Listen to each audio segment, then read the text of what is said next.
The space station Harmony Prime floated in the darkness between stars like a jewel made of light and metal. Inside its great hall, 300 aliens from 12 different worlds had gathered for a celebration. They wore their finest clothes. They spoke in dozens of languages. They raised glasses filled with drinks from planets scattered across the galaxy. Captain Park stood near the back of the room with his engineer lieutenant. He wore his dress uniform, which he hated. She wore hers too, but she had already loosened the collar because she said it made her feel like she was being strangled by fabric. "These events are so boring," whispered. "All they do is talk and talk. Nobody ever does anything interesting." Smiled. "That is the point of diplomacy. We talk so we do not fight." "I know," she said, "but still." The ambassador, a tall creature with silver skin and 4 arms, was giving a speech about peace and cooperation. His voice was deep and musical. The other aliens listened politely. Some of them were already falling asleep standing up. Then the lights flickered. At first, nobody noticed. The ambassador kept talking. The aliens kept pretending to listen, but noticed. He had been a soldier before he became a captain. He had learned to watch for small things that meant big trouble. The lights flickered again. This time, they stayed dark for 2 full seconds. Said quietly, "Something is wrong." Before she could answer, the gravity disappeared. It happened all at once, like someone had flipped a switch. One moment, everyone was standing on the floor. The next moment, everyone was floating in the air. Drinks spilled upward. Food flew in all directions. Aliens screamed in 100 different languages. Grabbed a nearby pillar and held on tight. Did the same. They watched as 300 diplomats tumbled helplessly through the air. "The gravity generator must have failed," said. Her eyes were already scanning the room, looking for the problem. "But that should not be possible. They have backup systems." "Apparently the backup systems also failed," replied. Then he saw something that made his blood turn cold. At the top of the great hall, hidden behind decorative panels, were the plasma vents. They were used to release excess heat from the station's engines. Right now, they were glowing orange, and the floating aliens were drifting straight toward them. "If they touch those vents, they will be burned alive," said. He activated his communicator. "This is Captain Park of the human vessel Persistent. We have an emergency in the main hall. We need rescue teams immediately." A calm voice answered. "Acknowledged, Captain. Emergency protocols have been activated. Estimated response time is 47 minutes. 47 minutes, shouted. "These people will be dead in 10. We apologize for the delay. Standard safety procedures require." Turned off his communicator. He looked at. She was no longer looking at the chaos around them. She was looking at the ceiling, at the walls, at a large metal chandelier that hung in the center of the room. Her eyes had that look he knew well. The look that meant her brain was working faster than anyone else's. She reached into her jacket and pulled out a small flask. She took a long drink from it. Said slowly, "What are you thinking?" She handed him the flask. "Hold my beer." Before he could stop her, she pushed off from the pillar and launched herself into the floating crowd. She moved like a swimmer through water, using the bodies of confused aliens as stepping stones. She grabbed a shoulder here, pushed off a back there, always moving upward toward the chandelier. The aliens she touched spun away from her, but she did not slow down. She was faster than the chaos around her. She was focused. A diplomat, an insect-like creature with 6 legs, grabbed her arm. "Human, what are you doing? We must wait for rescue." "No time," replied.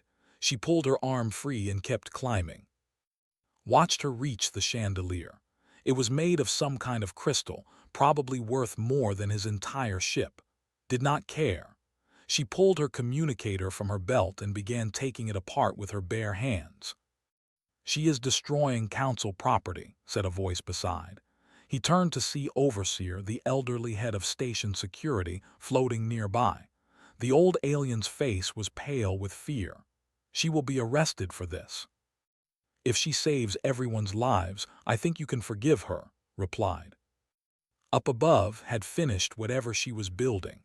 She had combined parts of her communicator with pieces of the chandelier. The result looked like a mess of wires and crystal, but when she pressed a button, the whole thing began to hum. A pulse of magnetic energy burst from the device. It was invisible, but could feel it pass through his body like a wave of warm water. All around the room, the floating aliens suddenly changed direction. Instead of drifting toward the deadly plasma vents, they were now being pulled gently toward the walls. Within minutes, everyone had grabbed onto something solid. The danger was over. Floated down from the chandelier, her hair wild and her uniform torn. She landed next to and took her flask back from his hands. "What did you do?" Overseer demanded. "That should not have been possible. You cannot create a magnetic field strong enough to move organic bodies using a communicator." Shrugged, "You cannot, I can." The rescue teams arrived 41 minutes later. They found 300 aliens safe and unharmed. They also found a human woman drinking from a flask while her captain tried to explain what had happened. That night, the Galactic Council added a new entry to their database. Under the phrase, "Hold my beer," they wrote a simple note, human expression indicating imminent violation of probability.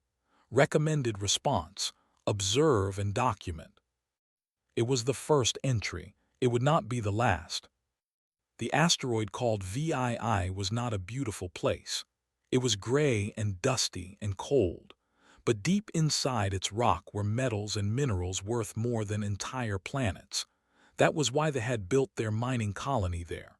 That was why 400 workers lived underground, digging tunnels and extracting riches from the darkness. Doctor had come to VII to study rocks. She was a which meant she spent her days looking at dirt and stone from alien worlds. It was quiet work, peaceful work. She liked it that way. Sergeant had come to VII because he had nowhere else to go. He had been special forces once, trained to fight and kill. But the wars had ended and soldiers like him were no longer needed.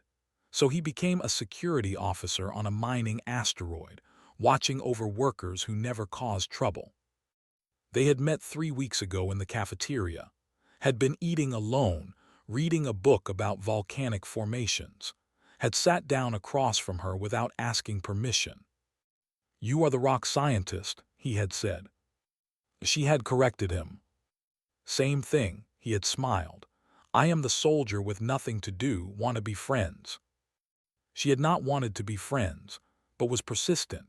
He kept showing up wherever she was, asking questions about rocks, telling her stories about his old missions. Eventually, she stopped minding his company. Now they stood together at the entrance to Tunnel 7, watching chaos unfold. The explosion had happened 2 hours ago. A pocket of unstable gas had ignited deep in the mine. The blast had collapsed 3 kilometers of tunnels and trapped 400 workers underground. Foreman, the creature in charge of the mine, was clicking his mandibles in distress. "We have tried everything," he said. "Our drilling machines cannot reach them in time. The rock is too hard, the distance too far.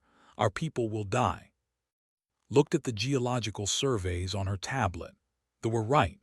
The standard rescue methods would take at least 12 hours, but the trapped workers only had 6 hours of air left.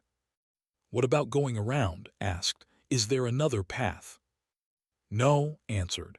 "The explosion collapsed every tunnel in that section. There is only solid rock between us and them." Frowned. He was not a man who accepted impossible situations. He had survived too many of them.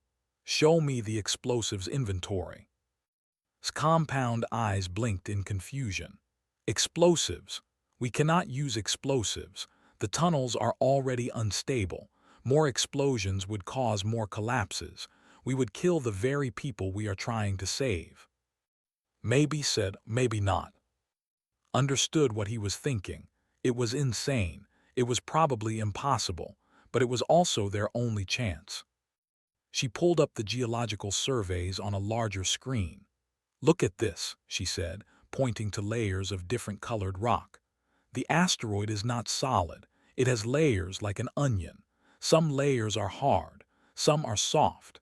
If we could direct the force of an explosion through the soft layers only, we could create a new tunnel without collapsing the hard layers around it." Stared at her. That would require perfect precision. One mistake and everything falls down. "Yes," agreed. "It would be very difficult." "Difficult is not impossible," said. He was already walking toward the equipment storage area. "Get me everything you have. Charges, detonators, timers, all of it." For the next hour and worked together. She calculated the exact placement of each explosive charge. He prepared the detonators with steady hands that had done similar work in darker places. Watched them with growing horror and growing hope. "This is madness," the foreman kept saying. "This cannot work." "Then do not watch," replied. When everything was ready, loaded the charges onto a mining cart. The cart had a small engine and could travel through the tunnels at high speed. He would need that speed to stay ahead of the explosions. "Wait," said. "You are going in there yourself. Can you not just set timers and run?" Shook his head. "The timing has to be perfect. Each explosion has to happen at exactly the right moment. If I am not there to trigger them manually, the whole thing falls apart." "But you will be inside the tunnels when they explode. You could die." He looked at her with calm eyes. "I have almost died many times. One more time will not hurt." He climbed onto the mining cart, handed him a canteen of water. He took a long drink, then handed it back to her. "Hold my beer," he said with a small smile. Then he was gone, racing into the darkness. The explosion started 30 seconds later. They came one after another, a chain of thunder rolling through the rock. The ground shook. Dust fell from the ceiling, closed all four of his eyes and made a sound like prayer. Watched her tablet. The seismic sensors showed the explosions moving deeper and deeper into the asteroid. Each one was exactly where she had calculated. Each one pushed through the soft rock and left the hard rock standing. It was working. The final explosion was the biggest. It shook the entire asteroid. For a terrible moment, thought everything had collapsed. But then her tablet showed something beautiful, a clear path, straight through 3 kilometers of rock leading directly to the trapped workers. And coming back through that path, covered in dust and riding a battered mining cart, was Sergeant. He was laughing. The rescue teams found all 400 workers alive. They had heard the explosions and thought they were going to die. Instead, a tunnel had appeared out of nowhere, and a crazy human had driven through it throwing emergency breathers at them. Later, the Galactic Council received a report about the incident. They read it carefully. Then they added a new instruction to their database. When a human says, "Hold my beer," all monitoring systems should flag the event for immediate review. They were beginning to see a pattern. The warships came out of hyperspace like a swarm of angry insects. There were hundreds of them, their dark hulls blocking out the stars.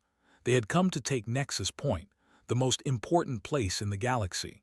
Whoever controlled Nexus Point controlled the hyperspace lanes. Whoever controlled the hyperspace lanes controlled everything. Admiral Shin watched them from the bridge of her flagship, the Defiance. She was a small woman with gray hair and sharp eyes. She had been fighting wars for 40 years. She had never lost. But she had also never faced odds like these. "How many?" she asked quietly. Commander O, her tactical officer, checked his screens. He was young and smart and usually calm. Right now his face was pale. 312 enemy vessels, Admiral. We have 26. 12 to 1, said. That is not good. No, Admiral, it is not. The rest of the bridge crew was silent. They all knew what 12 to 1 meant. It meant they could not win.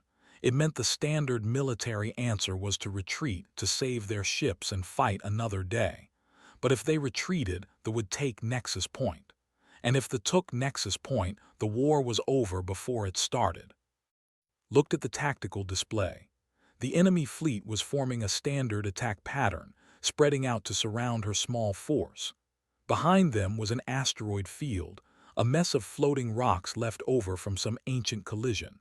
And beyond the asteroids was something else, a pulsar, a dead star that spun and shot beams of radiation across space like a lighthouse. Interesting, murmured. Looked at her, Admiral. The asteroids, the pulsar, they are trying to trap us against them. They think we are afraid of them. We should be afraid of them, said. The asteroids will tear our ships apart.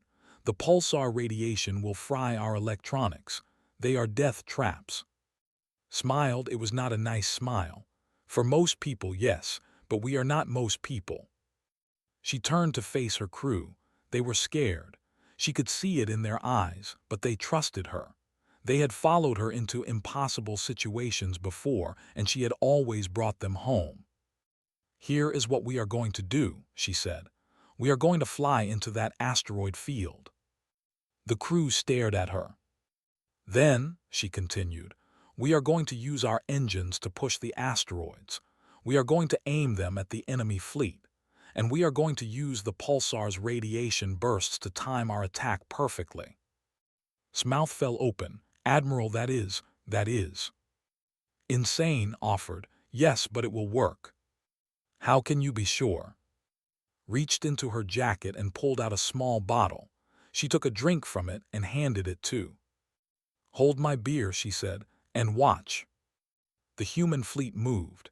Instead of running away or fighting head-on, they flew straight into the asteroid field. They were confused. This was not normal behavior. This was not logical. The Overlord, a creature called, watched from his command ship. What are they doing? He demanded. Unknown, Overlord, his officer replied. They appear to be committing suicide. Laughed, foolish humans. Let them destroy themselves. It saves us ammunition. But the humans were not destroying themselves. They were working. Each human ship found a large asteroid and positioned itself behind it. Then they fired their engines at full power, not to move themselves, but to move the rocks. The asteroids began to drift, slowly at first, then faster. They moved in patterns that seemed random but were actually calculated with perfect precision. They bounced off each other, changing direction, gaining speed. The asteroid field was becoming a weapon. Overlord, the officer said, his voice now worried. The asteroids are moving toward us. Looked at the display. The rocks were coming from everywhere, from angles that should have been impossible, and they were coming fast. Evasive action, he ordered. All ships, evasive action. But there were too many asteroids. They filled the space around the fleet like a storm of stone. Ships tried to dodge, but there was nowhere to go. The first asteroid hit a cruiser and split it in half. Then the pulsar fired. The dead star's radiation beam swept across space. For most ships, this would have been deadly, but Admiral had timed everything perfectly. Her ships were hidden behind asteroids when the beam passed. The ships were not. Their electronics failed. Their weapons went offline. Their engines sputtered and died. And while they drifted helplessly, more asteroids slammed into them. The battle lasted less than 20 minutes. When it was over, more than 200 ships were destroyed or disabled. The rest were running away as fast as they could. On the bridge of the Defiance, the crew was cheering, handed back her bottle. Admiral, he said, shaking his head in amazement, I have never seen anything like that. You turned an asteroid field into. A pinball machine, said. She took a drink. I used to play pinball as a child. I was very good at it. Overlord's final transmission was recorded by every ship in both fleets. His voice was a mixture of rage and disbelief. What are these creatures? He demanded. What kind of species flies into an asteroid field and uses it as a weapon? What kind of madness is this? No one answered him. The Galactic Council received the battle reports that evening. They read them 3 times to make sure they were real. Then they upgraded their hold my beer protocol from immediate review to immediate alert. They were beginning to understand that, when humans said those words, the impossible was about to become possible. And they were not sure if that was wonderful or terrifying. The plague came without warning. It started on a small moon in the core worlds, where a single traveler collapsed in a spaceport and never got up again. Within a day, 100 more were sick. Within a week, it had spread to 12 planets. Within a month, billions of creatures were dying. The doctors called it the Gray Death because of what it did to its victims. Their skin turned gray. Their eyes turned gray. Then their minds turned gray, empty and silent, and they stopped breathing. Doctor had been studying diseases for 20 years. She had seen terrible things, but she had never seen anything like this. "It is artificial," she said, staring at the virus through her microscope. "Someone made this. Someone designed it to kill." Nurse Han stood beside her, was younger than, but she had seen her share of death too. She had been a battlefield medic before becoming a nurse. She knew what dying looked like. "Can you stop it?" asked. Did not answer. She was too busy looking at the virus, trying to understand its secrets. It was beautiful in a horrible way, like a knife made of crystal. Every part of it was perfect. Every part of it was designed to kill. The high physician, the greatest doctor among the people, had already given up. They were an aquatic species, fish-like and ancient. They had been practicing medicine for 10,000 years, but even could not find a cure. "It is impossible," he had said, his gills fluttering with despair. "This disease adapts to every treatment. It learns. It evolves. We cannot cure it because it will not let itself be cured." The Galactic Council had called an emergency meeting. Representatives from 17 species sat in a great hall, all of them wearing protective suits, all of them afraid. The numbers were grim: 2 billion infected, 500 million dead, and the count rising every hour. "We must accept the truth," Counselor had said. He was a small, furry creature from a world of eternal winter. He was also Patient Zero among the council members, the first of them to catch the plague. His fur was already turning gray. "There is no cure. We must focus on containment, on saving who we can. The rest—" He had not finished the sentence. Had listened to all of this from her laboratory. She had heard the best minds in the galaxy give up. She had heard them say the word impossible as if it meant something. It did not mean anything, not to her. She locked herself in her laboratory and did not come out for 72 hours. She did not sleep. She barely ate. She drank only coffee, cup after cup, until her hands shook and her eyes burned. But she kept working. Brought her food that she did not touch. Brought her reports that she did not read. Brought her messages from the council asking for updates and threw them in the trash without looking at them. "You need to rest," said on the second day. "You will kill yourself." "Then I will die trying," replied. "Go away." On the third day, something changed. Had been looking at the virus from the wrong direction. She had been trying to kill it, to destroy it, to fight it directly. But the virus was too smart. It would adapt to any attack. So she stopped trying to attack it. Instead, she created something new. A second virus, designed not to kill the original but to hunt it. To chase it through the body, to track it wherever it hid, and to destroy it from within. It was not a cure. It was a weapon. A living weapon that would spread just like the plague itself, but instead of killing people, it would kill the disease.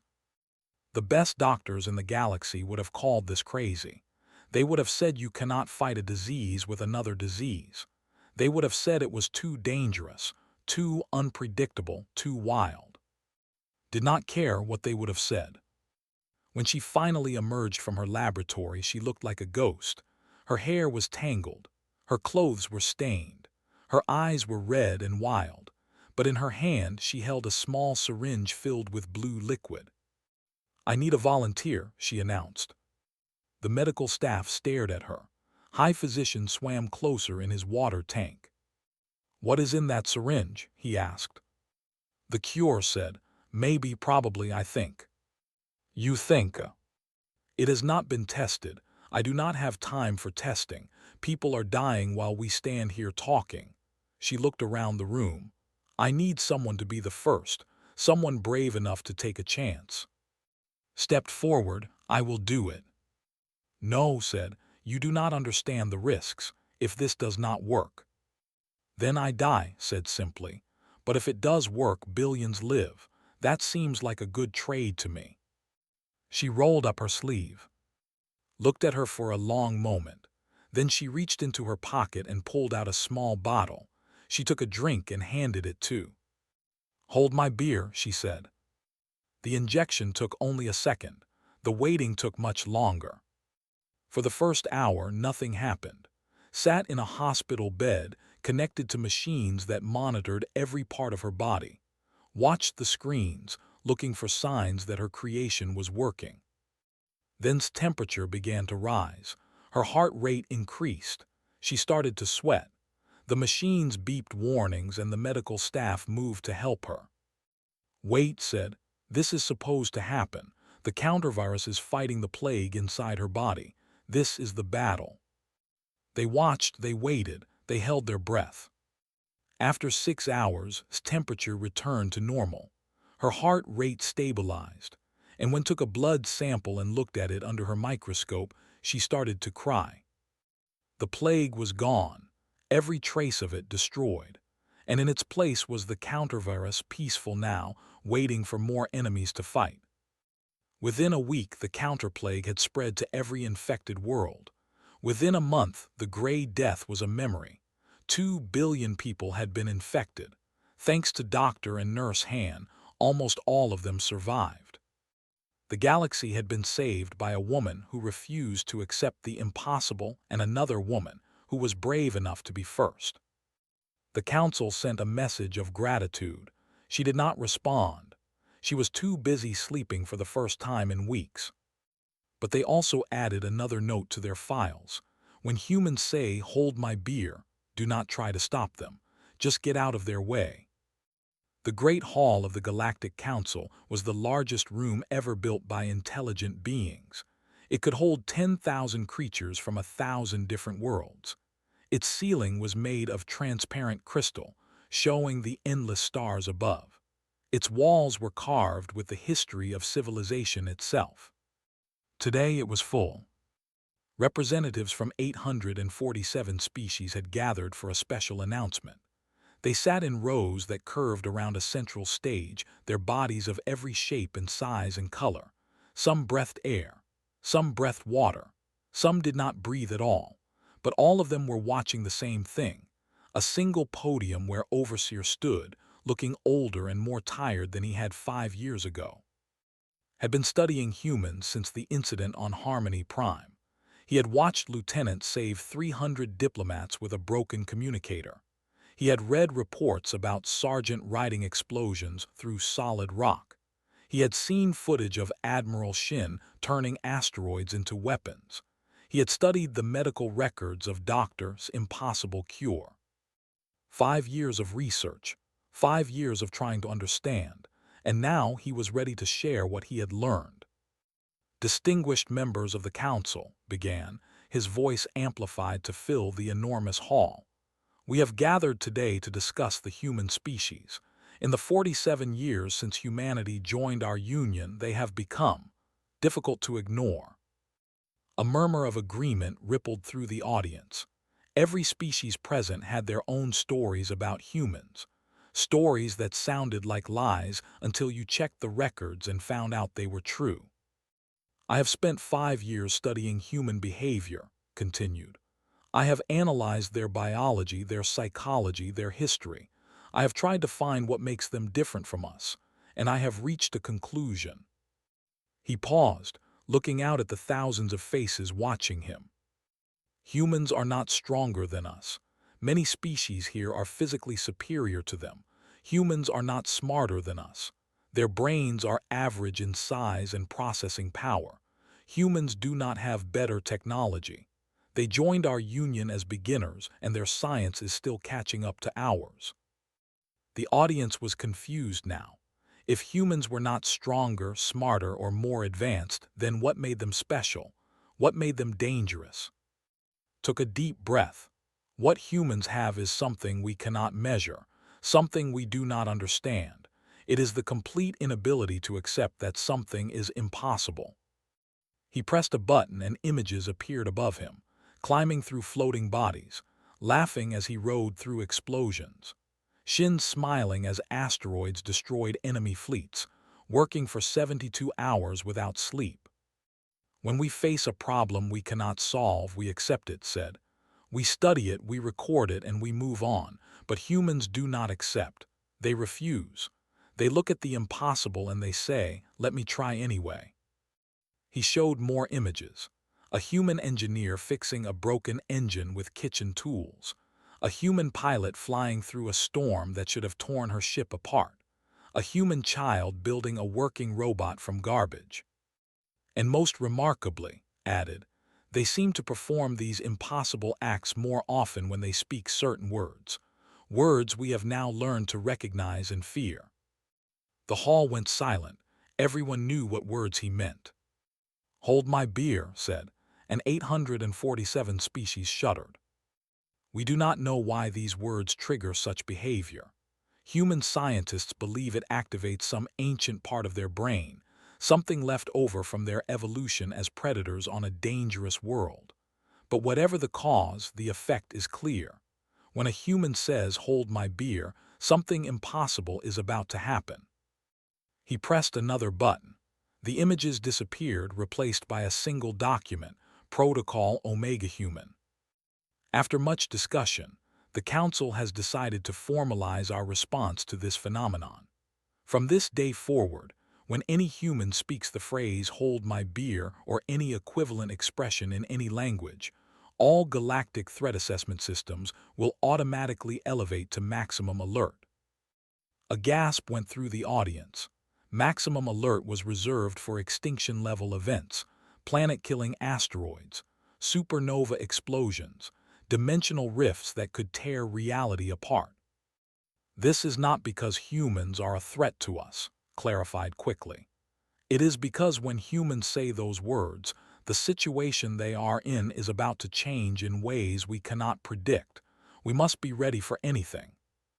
He stepped back from the podium.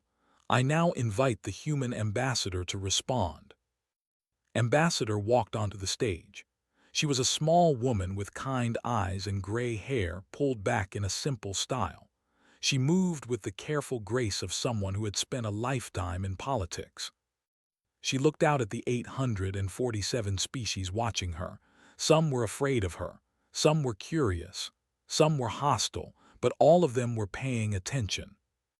Thank you, Overseer, she said, and thank you to the Council for this unique honor. A small laugh rippled through the audience, smiled. I have listened to the Overseer's research, and I cannot argue with his conclusions. Humans are indeed stubborn creatures. We do not accept impossible very well. It makes us uncomfortable. It makes us want to try anyway. She walked to the edge of the stage, looking up at the crystal ceiling and the stars beyond. When we were still living on our home world, everything was trying to kill us. The weather, the animals, the diseases, even the ground beneath our feet. We should have died 1,000 times, but we did not die. We kept trying, kept fighting, kept refusing to accept that our situation was hopeless. She turned back to face the audience. That stubbornness is built into our bones. It is what makes us human, and I promise you on behalf of my species that we will use that stubbornness responsibly. She paused. Mostly. More laughter, but nervous now. An aide walked onto the stage carrying a tray with a single glass on it. Looked at it, then at the audience, then at the glass again. Actually, she said, a small smile forming on her face, there is one more thing I wanted to discuss today. That dimensional rift that has been bothering everyone for the past decade. The one that all our scientists say cannot be closed. The one we have all accepted as permanent. The laughter stopped. The dimensional rift was serious. It had appeared 10 years ago in the outer regions and had been slowly growing ever since. Every attempt to close it had failed. The council had officially declared it impossible to fix. Picked up the glass, she took a sip. "Hold my beer," she said. "I have some ideas." Every alarm in the station activated at once. The audience erupted in chaos. Some screamed, some fled, some just sat there in shock, watching the small human woman standing calmly on stage while red lights flashed and warning sirens screamed. Overseer's face had gone completely white. "Ambassador," he stammered, "what are you planning to do?" Handed him her glass. "Something impossible," she said cheerfully. "Try to keep up."